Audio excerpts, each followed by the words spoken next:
ಓಂ ಶಾಂತಿ. ಇಂದಿನ ದಿನಾಂಕ 7/4/2025. ಪ್ರಾರ್ಥ ಮುರುಳಿ ಬಾಪ್ತಾದ ಮಧುಬನ. ಮಧುರ ಮಕ್ಕಳೇ, ಶಾಂತಿಯಲ್ಲಿರುವುದು ಹೆಚ್ಚು ಶಬ್ದದಲ್ಲಿ ಬರದೇ ಇರುವುದು, ಮಧುರವಾಗಿ ಮಾತನಾಡುವುದು ಎಲ್ಲದಕ್ಕಿಂತ ಒಳ್ಳೆಯ ದೈವಿ ಗುಣಗಳಾಗಿದೆ. ನೀವು ಮಕ್ಕಳೀಗ ಟಾಕಿಯಿಂದ ಮೂವಿಯಿಂದ ಸೈಲೆನ್ಸ್ನಲ್ಲಿ ಹೋಗುತ್ತೀರಿ. ಆದ್ದರಿಂದ ಹೆಚ್ಚು ಶಬ್ದದಲ್ಲಿ ಹೋಗಬೇಡಿ. ಪ್ರಶ್ನೆ: ಯಾವ ಮುಖ್ಯ ಧಾರಣೆಯ ಆಧಾರದಿಂದ ಸರ್ವ ದೈವಿ ಗುಣಗಳು ಸ್ವತಃವಾಗಿಯೇ ಬಂದು ಬಿಡುತ್ತವೆ? ಉತ್ತರ: ಮುಖ್ಯವಾದುದು ಪವಿತ್ರತೆಯ ಧಾರಣೆಯಾಗಿದೆ. ದೇವತೆಗಳು ಪವಿತ್ರವಾಗಿದ್ದಾರೆ, ಆದ್ದರಿಂದ ಅವರಲ್ಲಿ ದೈವಿ ಗುಣಗಳಿವೆ. ಈ ಪ್ರಪಂಚದಲ್ಲಿ ಯಾರಲ್ಲಿಯೂ ದೈವಿ ಗುಣ ಇರಲು ಸಾಧ್ಯವಿಲ್ಲ. ರಾವಣ ರಾಜ್ಯದಲ್ಲಿ ದೈವಿ ಗುಣಗಳು ಎಲ್ಲಿಂದ ಬರುತ್ತವೆ? ನೀವು ರಾಯಲ್ ಮಕ್ಕಳೀಗ ದೈವಿ ಗುಣಗಳನ್ನು ಧಾರಣೆ ಮಾಡುತ್ತಿದ್ದೀರಿ. ಗೀತೆ: ಭೋಲಾನಾಥನಿಗಿಂತ ಭಿನ್ನ. ಓಂ ಶಾಂತಿ. ಈಗ ಮಕ್ಕಳು ತಿಳಿದುಕೊಂಡಿದ್ದೀರಿ, ಕೆಟ್ಟಿರುವವರನ್ನು ಸುಧಾರಣೆ ಮಾಡುವವರು ಒಬ್ಬರೇ ಆಗಿದ್ದಾರೆ.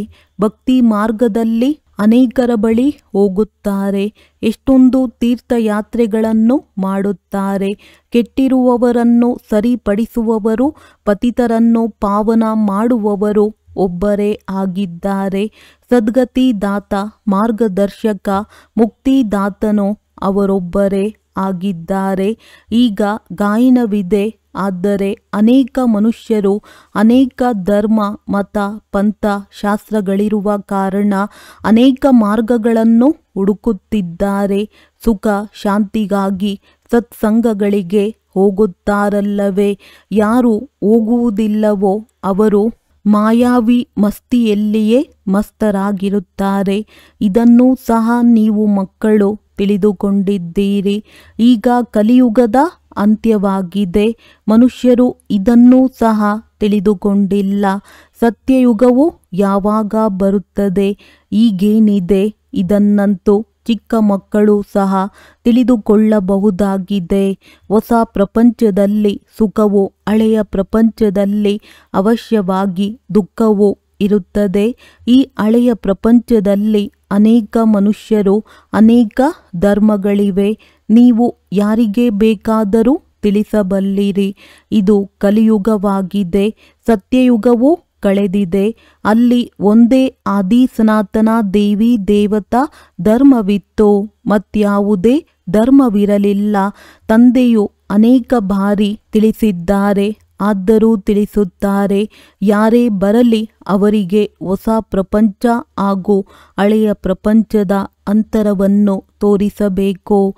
ಭಲೆ ಅವರೇನಾದರೂ ಹೇಳಲಿ, ಕೆಲವರು 10,000 ವರ್ಷ ಆಯಸ್ಸೆಂದು ಹೇಳುತ್ತಾರೆ, ಇನ್ನು ಕೆಲವರು 30,000 ವರ್ಷಗಳಿದೆ ಎಂದು ಹೇಳುತ್ತಾರೆ. ಅನೇಕ ಮತಗಳಿವೆ ಎಲ್ಲವೇ? ಈಗ ಅವರ ಬಳಿ ಇರುವುದು ಶಾಸ್ತ್ರಗಳ ಮತವಾಗಿದೆ. ಅನೇಕ ಶಾಸ್ತ್ರ, ಅನೇಕ ಮತಗಳು ಮನುಷ್ಯರ ಮತವಾಗಿದೆ ಎಲ್ಲವೇ? ಶಾಸ್ತ್ರಗಳನ್ನು ಬರೆಯುವುದೇ ಮನುಷ್ಯರಲ್ಲವೇ? ದೇವತೆಗಳು ಯಾವುದೇ ಶಾಸ್ತ್ರಗಳನ್ನು ಬರೆಯುವುದಿಲ್ಲ. ಸತ್ಯಯುಗದಲ್ಲಿ ದೇವಿ ದೇವತಾ ಧರ್ಮವಿರುತ್ತದೆ. ಅವರನ್ನು ಮನುಷ್ಯರೆಂದು ಕರೆಯಲಾಗುವುದಿಲ್ಲ. ಅಂದಾಗ ಯಾರೇ ಮಿತ್ರ ಸಂಬಂಧಿಗಳು ಸಿಗುತ್ತಾರೆಂದರೆ ಅವರಿಗೆ ಇದನ್ನು ತಿಳಿಸಬೇಕು. ವಿಚಾರ ಮಾಡುವ ಮಾತಾಗಿದೆ. ಹೊಸ ಪ್ರಪಂಚದಲ್ಲಿ ಇಷ್ಟು ಕಡಿಮೆ ಜನಸಂಖ್ಯೆ ಇರುತ್ತದೆ. ಹಳೆಯ ಪ್ರಪಂಚದಲ್ಲಿ ಎಷ್ಟೊಂದು ವೃದ್ಧಿಯಾಗುತ್ತದೆ. ಸತ್ಯಯುಗದಲ್ಲಿ ಕೇವಲ ಒಂದು ದೇವತಾ ಧರ್ಮವಿತ್ತು, ಕೆಲವರೇ ಮನುಷ್ಯರಿದ್ದರು. ದೈವಿ ಗುಣಗಳು ದೇವತೆಗಳಲ್ಲಿಯೇ ಇರುತ್ತದೆ, ಮನುಷ್ಯರಲ್ಲಿರುವುದಿಲ್ಲ.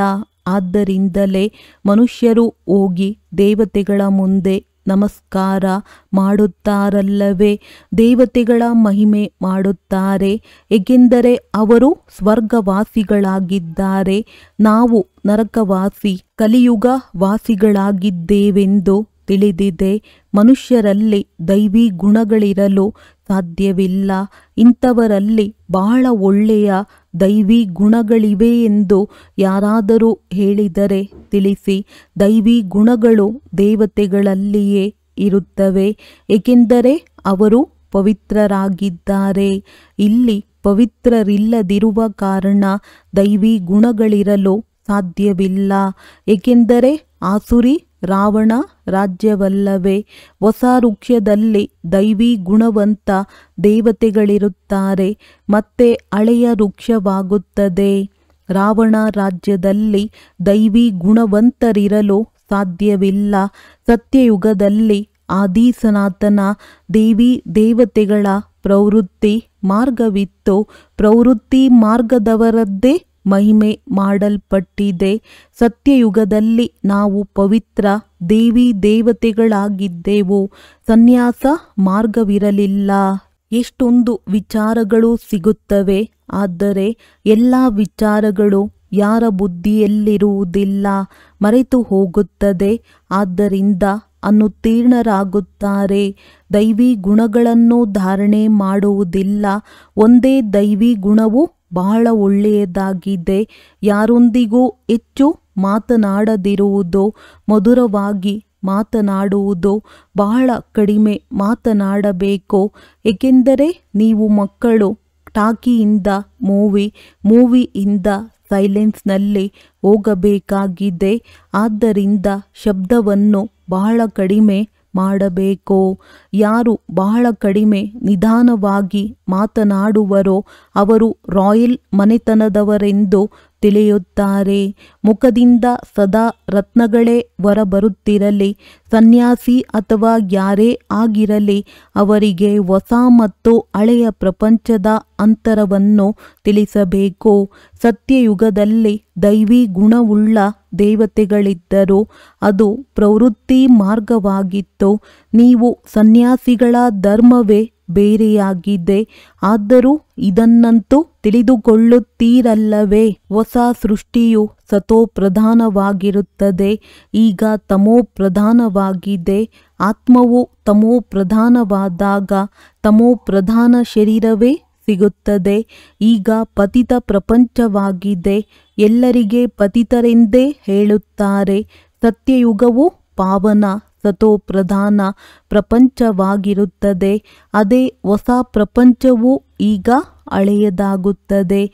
ಈ ಸಮಯದಲ್ಲಿ ಎಲ್ಲ ಮನುಷ್ಯಾತ್ಮರು ನಾಸ್ತಿಕರಾಗಿದ್ದಾರೆ. ಆದ್ದರಿಂದಲೇ ಒಡೆದಾಟಗಳಿವೆ. ಮಾಲೀಕನನ್ನು ಅರಿತುಕೊಳ್ಳದೇ ಇರುವ ಕಾರಣ ಪರಸ್ಪರ ಒಡೆದಾಡುತ್ತಾ ಜಗಳವಾಡುತ್ತಾ ಇರುತ್ತಾರೆ. ರಚಯಿತ ಮತ್ತು ರಚನೆಯನ್ನು ಅರಿತುಕೊಂಡಿರುವವರಿಗೆ ಆಸ್ತಿಕರೆಂದು ಹೇಳಲಾಗುತ್ತದೆ. ಸನ್ಯಾಸ ಧರ್ಮದವರು ಹೊಸ ಪ್ರಪಂಚವನ್ನು ತಿಳಿದುಕೊಂಡೇ ಇಲ್ಲ, ಆದ್ದರಿಂದ ಅಲ್ಲಿ ಬರುವುದೇ ಇಲ್ಲ. ತಂದೆಯು ತಿಳಿಸಿದ್ದಾರೆ, ಈಗ ಎಲ್ಲ ಆತ್ಮಗಳು ತಮೋ ಪ್ರಧಾನರಾಗಿದ್ದಾರೆ. ಮತ್ತೆ ಎಲ್ಲ ಆತ್ಮಗಳನ್ನು ಸತೋ ಪ್ರಧಾನರನ್ನಾಗಿ ಯಾರು ಮಾಡುವರು? ಅದನ್ನು ತಂದೆಯೇ ಮಾಡಲು ಸಾಧ್ಯ. ಸತೋ ಪ್ರಧಾನ ಪ್ರಪಂಚದಲ್ಲಿ ಕೆಲವರೇ ಮನುಷ್ಯರಿರುತ್ತಾರೆ, ಉಳಿದೆಲ್ಲರೂ ಮುಕ್ತಿಧಾಮದಲ್ಲಿರುತ್ತಾರೆ. ಬ್ರಹ್ಮ ತತ್ವವಾಗಿದೆ, ಅಲ್ಲಿ ನಾವಾತ್ಮಗಳು ನಿವಾಸ ಮಾಡುತ್ತೇವೆ. ಅದಕ್ಕೆ ಬ್ರಹ್ಮಾಂಡವೆಂದು ಕರೆಯಲಾಗುತ್ತದೆ. ಆತ್ಮವು ಅವಿನಾಶಿಯಾಗಿದೆ. ಇದು ಅವಿನಾಶಿ ನಾಟಕವಾಗಿದೆ. ಇದರಲ್ಲಿ ಎಲ್ಲ ಆತ್ಮಗಳ ಪಾತ್ರವಿದೆ. ನಾಟಕವು ಯಾವಾಗ ಆರಂಭವಾಯಿತೋ ಇದನ್ನು ಎಂದೂ ಯಾರೂ ತಿಳಿಸಲು ಸಾಧ್ಯವಿಲ್ಲ. ಇದು ಅನಾದಿ ನಾಟಕವಾಗಿದೆಯಲ್ಲವೇ. ತಂದೆಯು ಕೇವಲ ಹಳೆಯ ಪ್ರಪಂಚವನ್ನು ಹೊಸದನ್ನಾಗಿ ಮಾಡಲು ಬರಬೇಕಾಗುತ್ತದೆ. ತಂದೆಯು ಹೊಸ ಸೃಷ್ಟಿಯನ್ನು ರಚಿಸುತ್ತಾರೆಂದಲ್ಲ. ಯಾವಾಗ ಪತಿತರಾಗುವರೋ ಆಗಲೇ ಕರೆಯುತ್ತಾರೆ. ಸತ್ಯಯುಗದಲ್ಲಿ ಯಾರೂ ಕರೆಯುವುದಿಲ್ಲ. ಅದು ಪಾವನ ಪ್ರಪಂಚವಾಗಿದೆ. ರಾವಣನು ಪತಿತರನ್ನಾಗಿ ಮಾಡುತ್ತಾನೆ, ಮತ್ತೆ ಪರಮಪಿತ ಪರಮಾತ್ಮನು ಬಂದು ಪಾವನರನ್ನಾಗಿ ಮಾಡುತ್ತಾರೆ. ಇದು ಅರ್ಧ ಆಗಿದೆ. ಬ್ರಹ್ಮನ ದಿನ ಮತ್ತು ಬ್ರಹ್ಮನ ರಾತ್ರಿಯು ಅರ್ಧವಾಗಿದೆ. ಜ್ಞಾನದಿಂದ ದಿನವಾಗುತ್ತದೆ. ಅಲ್ಲಿ ಅಜ್ಞಾನವಿರುವುದಿಲ್ಲ. ಭಕ್ತಿ ಮಾರ್ಗಕ್ಕೆ ಅಂಧಕಾರ ಮಾರ್ಗವೆಂದು ಹೇಳಲಾಗುತ್ತದೆ. ದೇವತೆಗಳು ಪುನರ್ಜನ್ಮವನ್ನು ತೆಗೆದುಕೊಳ್ಳುತ್ತಾ ಮತ್ತೆ ಅಂಧಕಾರದಲ್ಲಿ ಬರುತ್ತಾರೆ. ಆದ್ದರಿಂದ ಮನುಷ್ಯರು ಹೇಗೆ ಸತೋ ರಜೋ ತಮೋದಲ್ಲಿ ಬರುತ್ತಾರೆಂದು ಏಣಿ ಚಿತ್ರದಲ್ಲಿ ತೋರಿಸಲಾಗಿದೆ. ಈಗ ಎಲ್ಲರದ್ದು ಜಡ್ಜಡೀಭೂತ ಸ್ಥಿತಿಯಾಗಿದೆ. ತಂದೆಯು ಪರಿವರ್ತಿಸಲು ಅರ್ಥಾತ್ ಮನುಷ್ಯರನ್ನು ದೇವತೆಗಳನ್ನಾಗಿ ಮಾಡಲು ಬರುತ್ತಾರೆ. ದೇವತೆಗಳಿದ್ದಂತಹ ಸಮಯದಲ್ಲಿ ಆಸುರಿ ಗುಣಗಳುಳ್ಳ ಮನುಷ್ಯರಿರಲಿಲ್ಲ. ಈಗ ಈ ಆಸುರಿ ಗುಣವುಳ್ಳವರನ್ನು ಮತ್ತೆ ದೈವಿ ಗುಣವಂತರನ್ನಾಗಿ ಮಾಡುವವರು ಯಾರು? ಈಗಂತೂ ಅನೇಕ ಧರ್ಮ, ಅನೇಕ ಮನುಷ್ಯರಿದ್ದಾರೆ, ಪರಸ್ಪರ ಒಡೆದಾಡುತ್ತಾರೆ. ಸತ್ಯಯುಗದಲ್ಲಿ ಒಂದು ಧರ್ಮವಿದ್ದಾಗ ದುಃಖದ ಯಾವುದೇ ಮಾತಿರುವುದಿಲ್ಲ. ಶಾಸ್ತ್ರಗಳಲ್ಲಂತೂ ಬಹಳ ದಂತಕಥೆಗಳಿವೆ. ಅದನ್ನು ಜನ್ಮ ಜನ್ಮಾಂತರಗಳಿಂದ ಮನುಷ್ಯರು ಓದುತ್ತಾ ಬಂದಿದ್ದಾರೆ. ತಂದೆಯು ತಿಳಿಸುತ್ತಾರೆ, ಇವೆಲ್ಲವೂ ಭಕ್ತಿ ಮಾರ್ಗದ ಶಾಸ್ತ್ರಗಳಾಗಿವೆ. ಇದರಿಂದ ನನ್ನನ್ನು ಪ್ರಾಪ್ತಿ ಮಾಡಿಕೊಳ್ಳಲು ಸಾಧ್ಯವಿಲ್ಲ. ನಾನಂತೂ ಸ್ವಯಂ ಒಂದೇ ಬಾರಿ ಬಂದು ಎಲ್ಲರ ಸದ್ಗತಿ ಮಾಡಬೇಕಾಗಿದೆ. ಹಾಗೆಯೇ ಯಾರೂ ಹಿಂತಿರುಗಿ ಹೋಗಲು ಸಾಧ್ಯವಿಲ್ಲ. ಬಹಳ ತಾಳ್ಮೆಯಿಂದ ಕುಳಿತು ತಿಳಿಸಿಕೊಡಬೇಕು. ಯಾವುದೇ ಗಲಾಟೆಯಾಗಬಾರದು. ಏಕೆಂದರೆ ಅವರಿಗೆ ತಮ್ಮದೇ ಆದ ಬಹಳ ಅಹಂಕಾರವಿರುತ್ತದೆ ಎಲ್ಲವೇ. ಸಾಧು ಸಂತರ ಜೊತೆ ಅವರ ಅನುಯಾಯಿಗಳು ಇರುವ ಕಾರಣ ಅನುಯಾಯಿಗಳು ಇವರಿಗೂ ಬ್ರಹ್ಮಕುಮಾರಿಯರ ಜಾದು ಹಿಡಿದಿದೆ ಎಂದು ಹೇಳಿಬಿಡುತ್ತಾರೆ. ಆದರೆ ಬುದ್ಧಿವಂತ ಮನುಷ್ಯರಾಗಿದ್ದರೆ ಇವು ವಿಚಾರಯೋಗ್ಯ ಮಾತುಗಳಾಗಿವೆ ಎಂದು ಹೇಳುತ್ತಾರೆ. ಮೇಳ ಪ್ರದರ್ಶನಿಯಲ್ಲಿ ಅನೇಕ ಪ್ರಕಾರದವರು ಬರುತ್ತಾರಲ್ಲವೇ. ಪ್ರದರ್ಶನಿಯಲ್ಲಿ ಯಾರೇ ಬಂದರೂ ಸಹ ಅವರಿಗೆ ಬಹಳ ತಾಳ್ಮೆಯಿಂದ ತಿಳಿಸಿಕೊಡಬೇಕು. ಹೇಗೆ ತಂದೆಯು ತಾಳ್ಮೆಯಿಂದ ತಿಳಿಸುತ್ತಿದ್ದಾರೆ ಅಂದ ಮೇಲೆ ಬಹಳ ಜೋರಾಗಿ ಮಾತನಾಡಬಾರದು. ಪ್ರದರ್ಶನಿಯಲ್ಲಂತೂ ಅನೇಕರು ಸೇರುತ್ತಾರಲ್ಲವೇ, ಆಗ ತಿಳಿಸಬೇಕು. ತಾವು ಸ್ವಲ್ಪ ಸಮಯವನ್ನು ಕೊಟ್ಟು ಏಕಾಂತದಲ್ಲಿ ಬಂದು ತಿಳಿದುಕೊಂಡರೆ ತಮಗೆ ರಚಯಿತ ಮತ್ತು ರಚನೆಯ ರಹಸ್ಯವನ್ನು ತಿಳಿಸುತ್ತೇವೆ. ರಚನೆಯ ಆದಿ ಮಧ್ಯ ಅಂತ್ಯದ ಜ್ಞಾನವನ್ನು ರಚಯಿತ ತಂದೆಯೇ ತಿಳಿಸುತ್ತಾರೆ. ಉಳಿದವರೆಲ್ಲರೂ ನಮಗೆ ಗೊತ್ತಿಲ್ಲ ಎನ್ನುತ್ತಲೇ ಹೋಗುತ್ತಾರೆ. ಯಾವುದೇ ಮನುಷ್ಯರು ಹೋಗಲು ಸಾಧ್ಯವಿಲ್ಲ. ಜ್ಞಾನದಿಂದ ಸದ್ಗತಿಯಾದರೆ ಮತ್ತೆ ಜ್ಞಾನದ ಅವಶ್ಯಕತೆ ಇರುವುದಿಲ್ಲ. ಈ ಜ್ಞಾನವನ್ನು ತಂದೆಯ ವಿನಃ ಮತ್ಯಾರೂ ತಿಳಿಸಿಕೊಡಲು ಸಾಧ್ಯವಿಲ್ಲ. ತಿಳಿಸಿಕೊಡುವವರು ಯಾರಾದರೂ ವೃದ್ಧರಾಗಿದ್ದರೆ ಮನುಷ್ಯರು ತಿಳಿಯುತ್ತಾರೆ, ಇವರು ಅನುಭವಿಯಾಗಿದ್ದಾರೆ ಅಂದ ಮೇಲೆ ಅವಶ್ಯವಾಗಿ ಇವರು ಸತ್ಸಂಗ ಮಾಡಿರಬೇಕು. ಯಾರಾದರೂ ಮಕ್ಕಳು ತಿಳಿಸಿದರೆ ಇವರಿಗೇನು ತಿಳಿದಿದೆ ಎಂದು ಹೇಳುತ್ತಾರೆ. ಆದ್ದರಿಂದ ವೃದ್ಧರು ತಿಳಿಸಿದಾಗ ಅದರ ಪ್ರಭಾವ ಬೀರುವ ಸಾಧ್ಯತೆ ಇದೆ. ತಂದೆಯು ಒಂದೇ ಬಾರಿ ಬಂದು ಈ ಜ್ಞಾನವನ್ನು ತಿಳಿಸಿಕೊಡುತ್ತಾರೆ. ತಮೋ ಪ್ರಧಾನರಿಂದ ಸತೋ ಪ್ರಧಾನರನ್ನಾಗಿ ಮಾಡುತ್ತಾರೆ. ಮಾತೆಯರು ಕುಳಿತು ತಿಳಿಸಿದರೆ ಬಹಳ ಖುಷಿಯಾಗಿ ಬಿಡುತ್ತಾರೆ. ಆದ್ದರಿಂದ ತಿಳಿಸಿ. ಜ್ಞಾನಸಾಗರ ತಂದೆಯು ಜ್ಞಾನದ ಕಳಸವನ್ನು ನಾವು ಮಾತೆಯರಿಗೆ ಕೊಟ್ಟಿದ್ದಾರೆ. ಅದನ್ನು ನಾವು ಅನ್ಯರಿಗೆ ಕೊಡುತ್ತೇವೆ. ಬಹಳ ನಮ್ರತೆಯಿಂದ ಹೇಳುತ್ತಿರಬೇಕಾಗಿದೆ. ಶಿವನೇ ಜ್ಞಾನಸಾಗರನಾಗಿದ್ದಾರೆ. ಅವರು ನಮಗೆ ಜ್ಞಾನವನ್ನು ತಿಳಿಸುತ್ತಾರೆ. ಹೇಳುತ್ತಾರೆ, ನಾನು ನೀವು ಮಾತೆಯರ ಮುಕ್ತಿ ಜೀವನ್ಮುಕ್ತಿಯ ದ್ವಾರವನ್ನು ತೆರೆಯುತ್ತೇನೆ. ಮತ್ಯಾರೂ ತೆರೆಯಲು ಸಾಧ್ಯವಿಲ್ಲ. ನಾವೀಗ ಪರಮಾತ್ಮನ ಮೂಲಕ ಓದುತ್ತಿದ್ದೇವೆ. ನಮಗೆ ಯಾವುದೇ ಮನುಷ್ಯರು ಓದಿಸುವುದಿಲ್ಲ. ಜ್ಞಾನಸಾಗರನು ಒಬ್ಬರೇ ಪರಮಪಿತನಾಗಿದ್ದಾರೆ.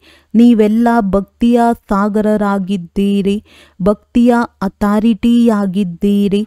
ಜ್ಞಾನದ ಅಥಾರಿಟಿ ಎಲ್ಲ. ಜ್ಞಾನದ ಅಥಾರಿಟಿಯು ನಾನೊಬ್ಬನೇ ಆಗಿದ್ದೇನೆ. ಎಲ್ಲರೂ ಅವರೊಬ್ಬರನ್ನೇ ಮಹಿಮೆ ಮಾಡುತ್ತಾರೆ. ಅವರೇ ಶ್ರೇಷ್ಠಾತಿ ಶ್ರೇಷ್ಠನಾಗಿದ್ದಾರೆ. ನಾವು ಅವರನ್ನೇ ಒಪ್ಪುತ್ತೇವೆ. ಅವರು ನಮಗೆ ಬ್ರಹ್ಮರವರ ತನುವಿನಿಂದ ಓದಿಸುತ್ತಾರೆ. ಆದ್ದರಿಂದ ಬ್ರಹ್ಮ ಕುಮಾರ ಕುಮಾರಿಯರೆಂದು ಗಾಯನವಿದೆ. ಹೀಗೆ ಬಹಳ ಮಧುರ ರೂಪದಲ್ಲಿ ಕುಳಿತು ತಿಳಿಸಿಕೊಡಿ.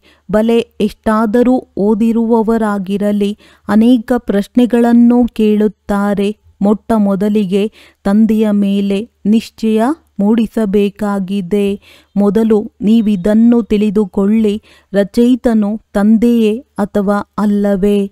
ಎಲ್ಲರ ರಚಯಿತನು ಒಬ್ಬರೇ ಶಿವತಂದೆಯಾಗಿದ್ದಾರೆ. ಅವರೇ ಜ್ಞಾನಸಾಗರನಾಗಿದ್ದಾರೆ. ತಂದೆ ಶಿಕ್ಷಕ ಸದ್ಗುರುವಾಗಿದ್ದಾರೆ.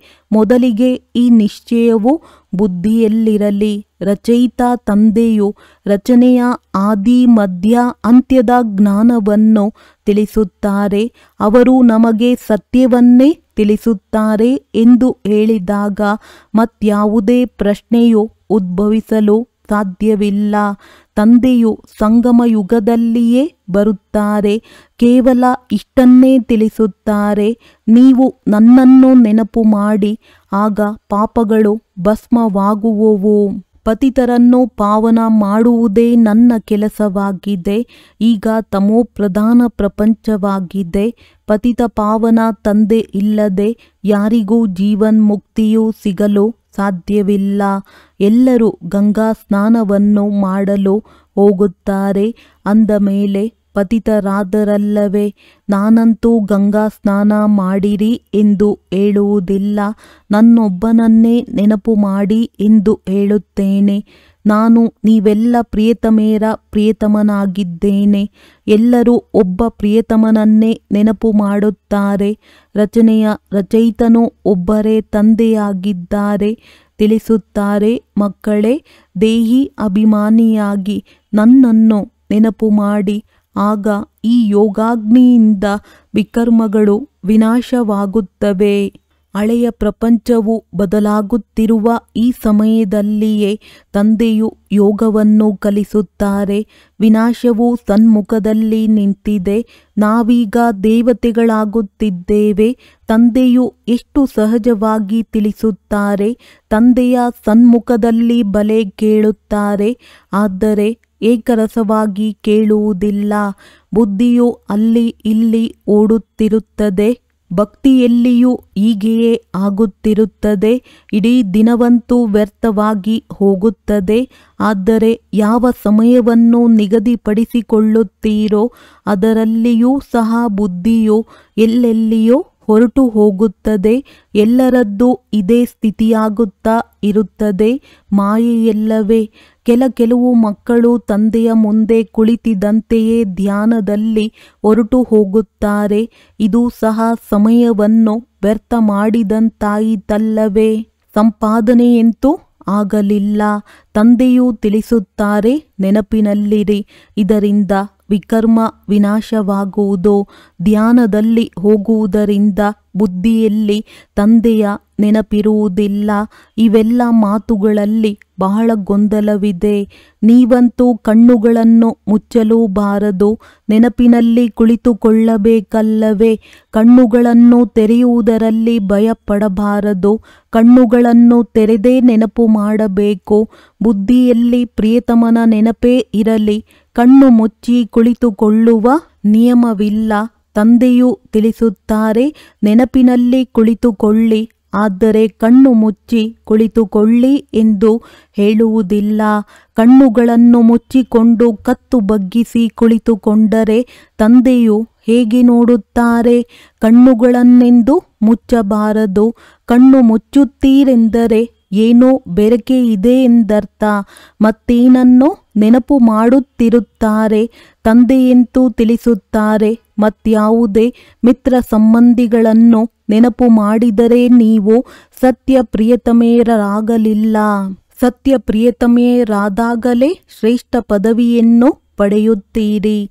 ಪರಿಶ್ರಮವೆಲ್ಲವೂ ನೆನಪಿನಲ್ಲಿದೆ. ದೇಹಾಭಿಮಾನದಲ್ಲಿ ತಂದೆಯನ್ನು ಮರೆಯುತ್ತಾರೆ, ಮತ್ತೆ ಅಲೆದಾಡುತ್ತಿರುತ್ತಾರೆ. ಆದ್ದರಿಂದ ಬಹಳ ಮಧುರರು ಆಗಬೇಕು. ವಾತಾವರಣವು ಮಧುರವಾಗಿರಲಿ, ಯಾವುದೇ ಶಬ್ದವಿರಬಾರದು. ಯಾರೇ ಬಂದರೂ ಸಹ ಎಷ್ಟು ಮಧುರವಾಗಿ ಮಾತನಾಡುತ್ತಾರೆಂದು ನೋಡಲಿ. ಬಹಳ ಶಾಂತಿ ಇರಬೇಕು. ಜಗಳ ಕಲಹ ಮಾಡಬಾರದು. ಇಲ್ಲವಾದರೆ ತಂದೆ, ಶಿಕ್ಷಕ, ಸದ್ಗುರು ಮೂವರಿಗೂ ನಿಂದನೆ ಮಾಡಿಸುತ್ತೀರಿ. ಮತ್ತೆ ಪದವಿಯೂ ಬಹಳ ಕಡಿಮೆ ಪಡೆಯುತ್ತೀರಿ. ಮಕ್ಕಳಿಗೆ ಈಗ ತಿಳುವಳಿಕೆಯೂ ಸಿಕ್ಕಿದೆ. ಶ್ರೇಷ್ಠ ಪದವಿಯನ್ನು ಪಡೆಯಲೆಂದು ನಾನು ನಿಮಗೆ ಓದಿಸುತ್ತೇನೆ. ಓದಿ ಅನ್ಯರಿಗೂ ಓದಿಸಬೇಕಾಗಿದೆ. ನಾವು ಯಾರಿಗೂ ತಿಳಿಸಿಕೊಡುವುದೇ ಇಲ್ಲ. ಅಂದ ಮೇಲೆ ಏನು ಪದವಿಯನ್ನು ಪಡೆಯುತ್ತೇವೆ ಎಂಬುದನ್ನು ತಾವು ತಿಳಿದುಕೊಳ್ಳಬಹುದಾಗಿದೆ. ಪ್ರಜೆಗಳನ್ನು ಮಾಡಿಕೊಳ್ಳಲಿಲ್ಲವೆಂದರೆ ಏನಾಗುತ್ತಾರೆ? ಯೋಗವೂ ಇಲ್ಲ, ಜ್ಞಾನವೂ ಇಲ್ಲವೆಂದರೆ ಮತ್ತೆ ವಿದ್ಯಾವಂತರ ಮುಂದೆ ತಲೆಬಾಗಬೇಕಾಗುವುದು. ಆದ್ದರಿಂದ ತಮ್ಮನ್ನು ನೋಡಿಕೊಳ್ಳಬೇಕು. ಈ ಸಮಯದಲ್ಲಿ ಅನುತ್ತೀರ್ಣರಾಗಿ ಕಡಿಮೆ ಪದವಿಯನ್ನು ಪಡೆದರೆ ಕಲ್ಪಾಂತರವೂ ಕಡಿಮೆ ಪದವಿಯಾಗಿ ಬಿಡುವುದು. ತಂದೆಯ ಕರ್ತವ್ಯವೂ ತಿಳಿಸುವುದಾಗಿದೆ. ನೀವು ತಿಳಿದುಕೊಳ್ಳಲಿಲ್ಲವೆಂದರೆ ತಮ್ಮ ಪದವಿಯನ್ನು ಭ್ರಷ್ಟ ಮಾಡಿಕೊಳ್ಳುತ್ತೀರಿ. ಯಾರಿಗೆ ಹೇಗೆ ತಿಳಿಸಿಕೊಡಬೇಕೆಂಬುದನ್ನು ಸಹ ತಂದೆಯು ತಿಳಿಸಿಕೊಡುತ್ತಾರೆ. ಎಷ್ಟು ಕಡಿಮೆ ಮತ್ತು ನಿಧಾನವಾಗಿ ಮಾತನಾಡುವಿರೋ ಅಷ್ಟು ಒಳ್ಳೆಯದು. ತಂದೆಯು ಸೇವೆ ಮಾಡುವವರಿಗೆ ಮಹಿಮೆ ಮಾಡುತ್ತಾರಲ್ಲವೇ? ಬಹಳ ಚೆನ್ನಾಗಿ ಸೇವೆ ಮಾಡುತ್ತಾರೆಂದರೆ ತಂದೆಯ ಹೃದಯವನ್ನೇರುತ್ತಾರೆ. ಸೇವೆಯಿಂದಲೇ ಹೃದಯವನ್ನೇರುತ್ತಾರಲ್ಲವೇ? ಅವಶ್ಯವಾಗಿ ನೆನಪಿನ ಯಾತ್ರೆಯು ಇದ್ದಾಗಲೇ ಸತೋಪ್ರಧಾನರಾಗುತ್ತೀರಿ. ಹೆಚ್ಚು ಶಿಕ್ಷೆಯನ್ನನುಭವಿಸಿದರೆ ಪದವಿಯು ಕಡಿಮೆಯಾಗಿ ಬಿಡುವುದು. ಪಾಪಗಳು ಭಸ್ಮವಾಗಲಿಲ್ಲವೆಂದರೆ ಬಹಳ ಶಿಕ್ಷೆಯನ್ನು ಅನುಭವಿಸಬೇಕಾಗುತ್ತದೆ. ಪದವಿಯು ಕಡಿಮೆಯಾಗಿ ಬಿಡುವುದು. ಅದಕ್ಕೆ ನಷ್ಟವೆಂದು ಹೇಳಲಾಗುತ್ತದೆ. ಇದು ಸಹ ವ್ಯಾಪಾರವಾಗಿದೆಯಲ್ಲವೇ? ನಷ್ಟದಲ್ಲಿ ಹೋಗಬಾರದು ಅಂದಾಗ ದೈವಿ ಗುಣಗಳನ್ನು ಧಾರಣೆ ಮಾಡಿ ಶ್ರೇಷ್ಠರಾಗಬೇಕು. ತಂದೆಯು ಉನ್ನತಿಗಾಗಿ ಭಿನ್ನ ಭಿನ್ನ ಪ್ರಕಾರದ ಮಾತುಗಳನ್ನು ತಿಳಿಸುತ್ತಾರೆ.